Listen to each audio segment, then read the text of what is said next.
शङ्करौ वन्दे श्रद्धा विश्वासरूपिणौ याभ्यां विना न पश्यन्ति सिद्धाः स्वान्तः स्वमीश्वरम्।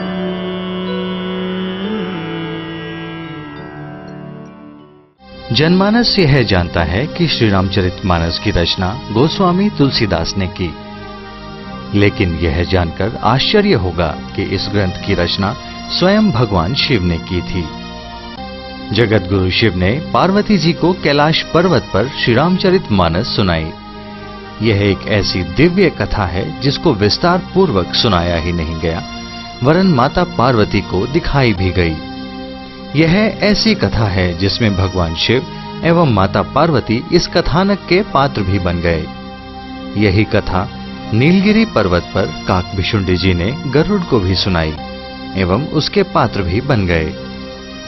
इसी कथा को ऋषि याज्ञवल्क्य जी भारद्वाज मुनि को प्रयागराज में देते हैं।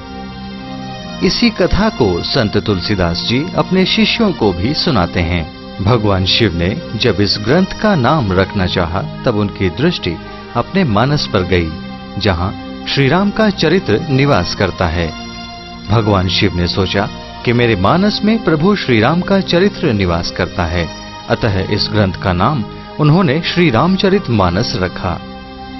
वाल्मीकि ऋषि ने राम के चरित्र पर रामायण की रचना संस्कृत में की।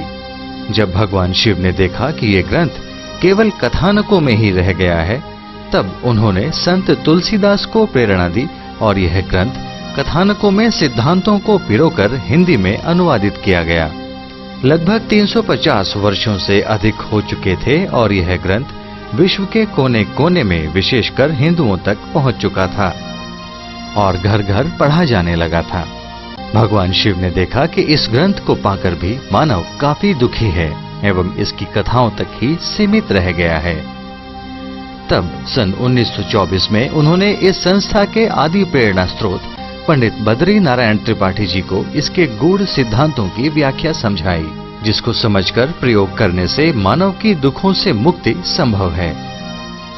पंडित बद्री नारायण त्रिपाठी जी का जन्म सन 1905 में उत्तर प्रदेश में हुआ था। उनको भगवान पर बिल्कुल विश्वास नहीं था।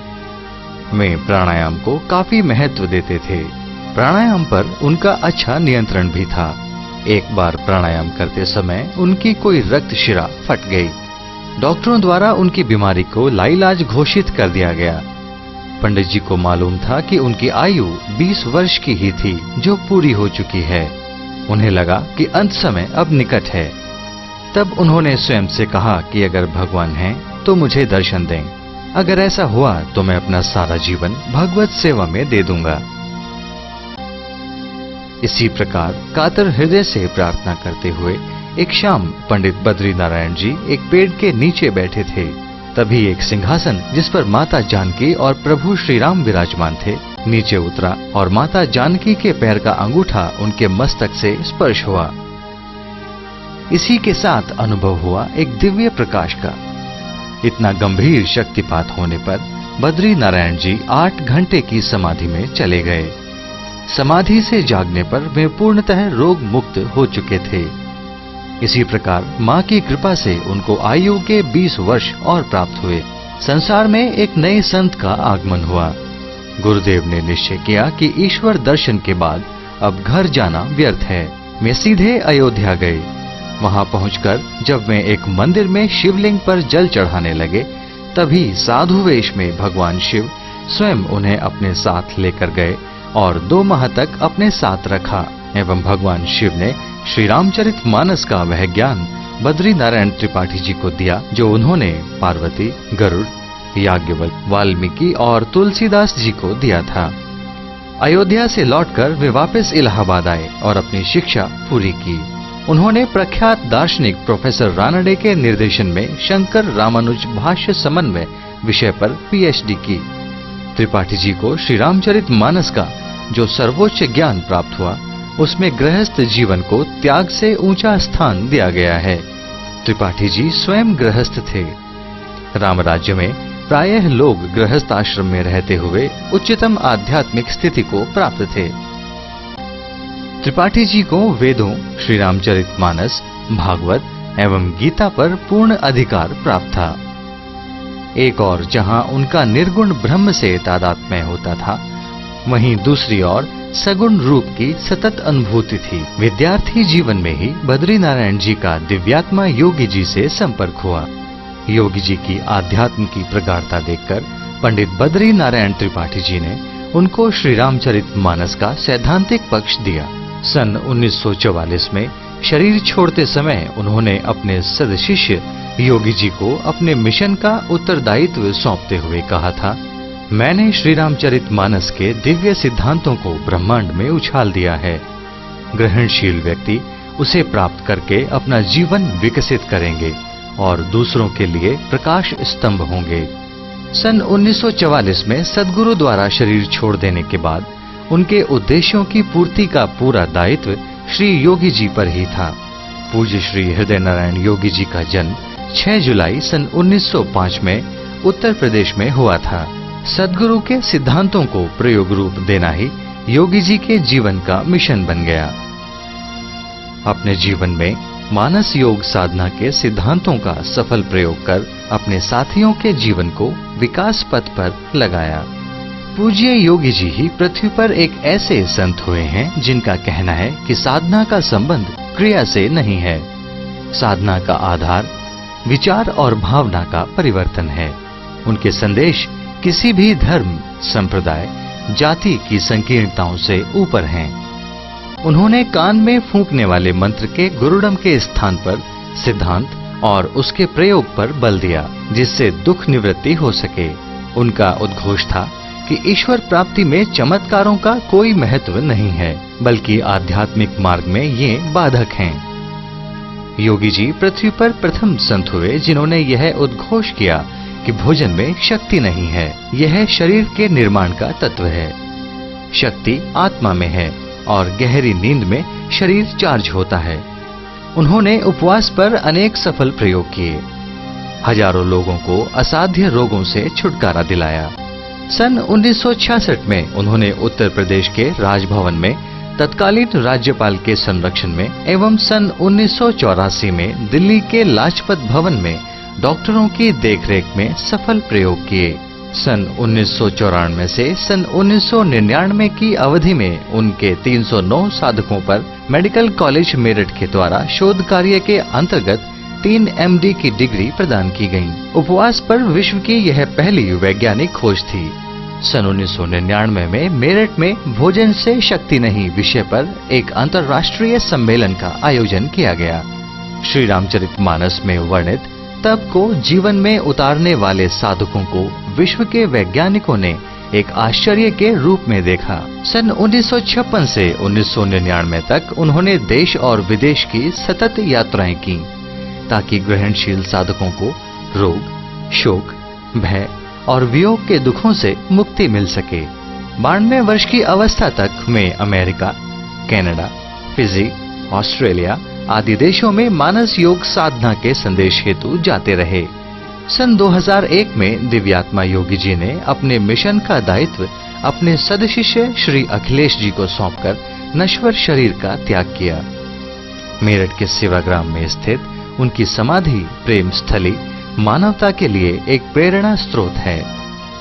उनकी महान सेवा एक नया ऐतिहासिक कीर्तिमान स्थापित करती है और उन्हें युग पुरुष के रूप में स्थापित करती है। पूज्य श्री अखिलेश जी का जन्म 2 मार्च सन 1950 को उत्तर प्रदेश में हुआ। 22 वर्ष की अवस्था में उन्होंने इंजीनियरिंग की। सन 1972 से 1994 तक वे वरिष्ठ सरकारी पदों पर रहे। जीवन बाहरी सुख सुविधाओं से परिपूर्ण था, परंतु सारे वैभव होने पर भी उनके अंतर्मन में यह असंतोष हुआ कि मानव जीवन का उद्देश्य क्या है। ईश्वरीय विधान है कि जीवन में जब भी विषाद योग आता है, बताने वाला स्वतः ही मिल जाता है। सन 1978 में जब वे जोनल मैनेजर के पद पर थे, तब उनकी भेंट पूज्य योगी जी से हुई। प्रथम भेंट में ही जीवन को दिशा मिल गई और जीवन निरंतर बदलता ही चला गया। शरीर का वजन 85 किलो से घटकर 35 किलो तक आ गया, जो बाद में 50 किलो पर स्थिर हो गया। मानस योग साधना के तप सेवा सुमिरन पर उन्होंने गंभीरता से प्रयोग किए और अनुकूल परिणाम प्राप्त हुए।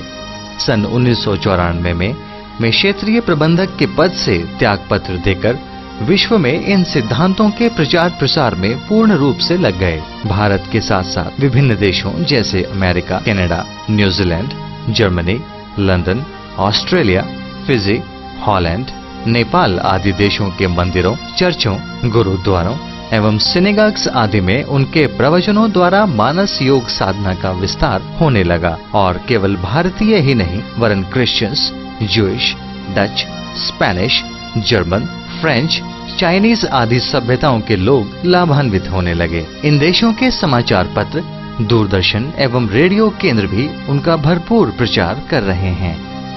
एक और जहां उन्होंने श्री रामचरितमानस के वैज्ञानिक पक्ष को नई दिशा दी है, वहीं गीता के गूढ़ सिद्धांतों की सरल, व्यवहारिक एवं जीवनोपयोगी व्याख्या भी की है, जिससे लोग भरपूर लाभ प्राप्त कर रहे हैं।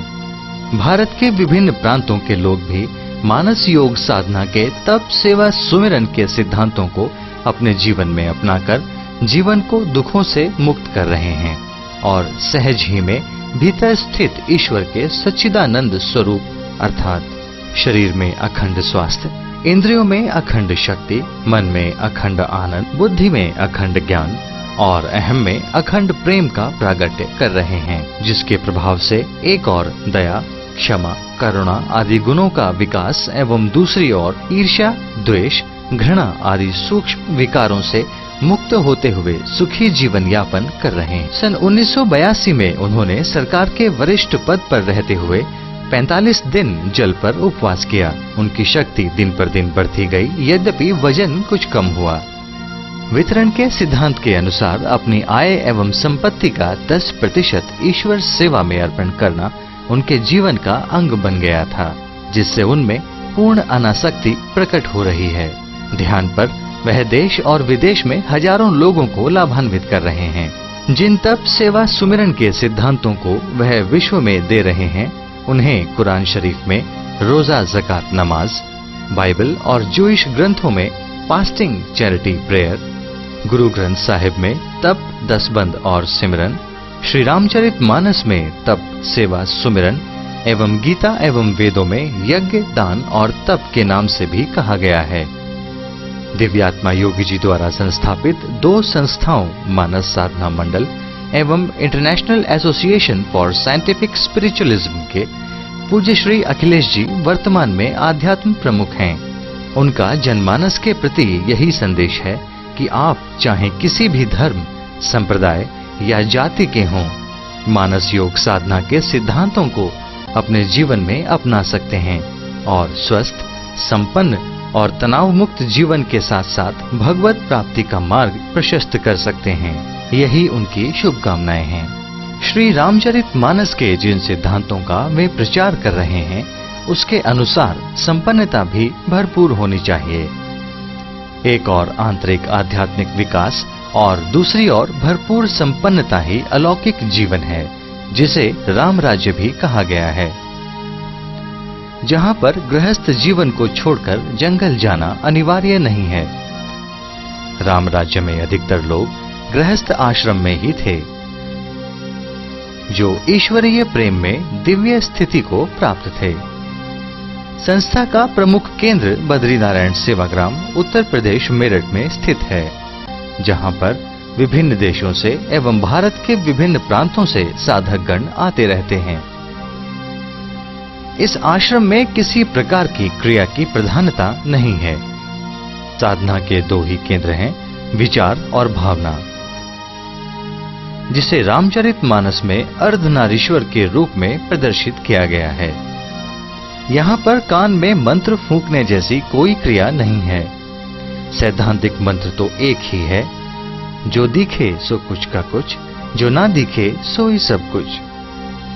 बच्चों से लेकर वृद्धों तक के असाध्य रोग जैसे दमा, डायबिटीज, अर्थराइटिस, माइग्रेन, सोरियासिस आदि रोग समाप्त हो रहे हैं। तप, सेवा और सुमिरन के द्वारा मानसिक और बौद्धिक रोगों का उपचार हो रहा है।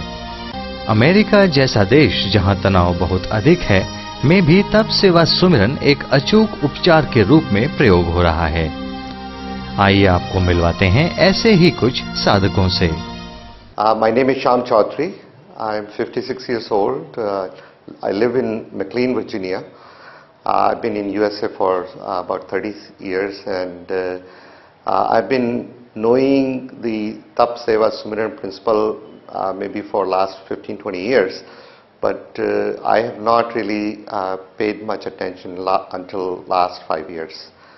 And during the last 5 years, I have followed part of the principles like meditation and eating carefully, and as a result of that I have seen some benefits which are sort of measurable, or those benefits people have seen changes in my behavior, and they're maybe very small, like with some less anger, better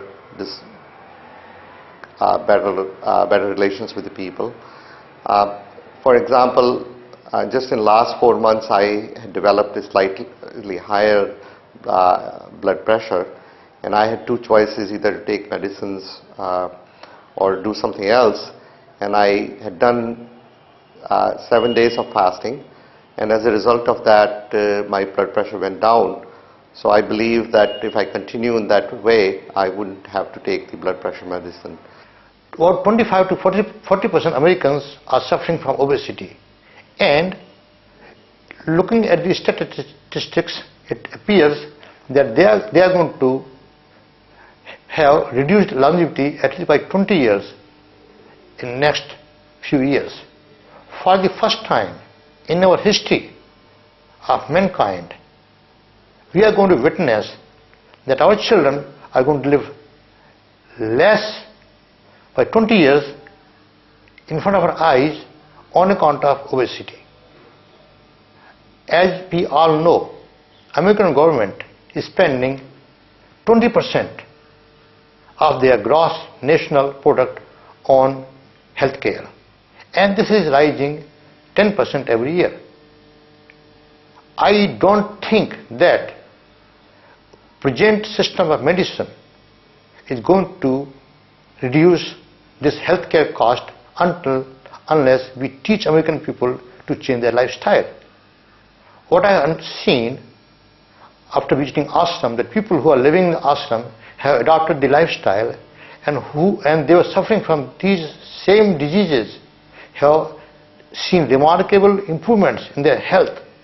And I am sure that if we propagate these lifestyle changes in American people, I am convinced that they will enjoy the same benefit in their health what the people who have already done so are enjoying. IASS विभिन्न भाषाओं में पुस्तकें, audio cassettes व अन्य साहित्यिक सामग्री प्रकाशित करता है, जिनकी मांग देश और विदेशों में दिन प्रतिदिन बढ़ती जा रही है। तप, सेवा, सुमिरन की साधना द्वारा मानव को रोग, शोक, भय, वियोग आदि दुखों से मुक्त कराना ही पूज्य श्री अखिलेश जी के जीवन का उद्देश्य है। तप, सेवा, सुमिरन एक अनोखी ईश्वरीय चिकित्सा पद्धति है जो शारीरिक, मानसिक, बौद्धिक एवं आध्यात्मिक विकास कराने में सक्षम है। आप भी तप, सेवा, सुमिरन साधना से लाभ उठाना चाहते हैं तो हमें आकर मिलें अथवा पत्र द्वारा संपर्क करें। हमारा पता है IASS बद्री नारायण सेवाग्राम, छोटी पांचली, बागपत मार्ग, मेरठ, पिन कोड 250002, उत्तर प्रदेश। दूरभाष 0121 243 9032 and 243 9037, fax 243 9025, email address iass@nda.vsnl.net.in।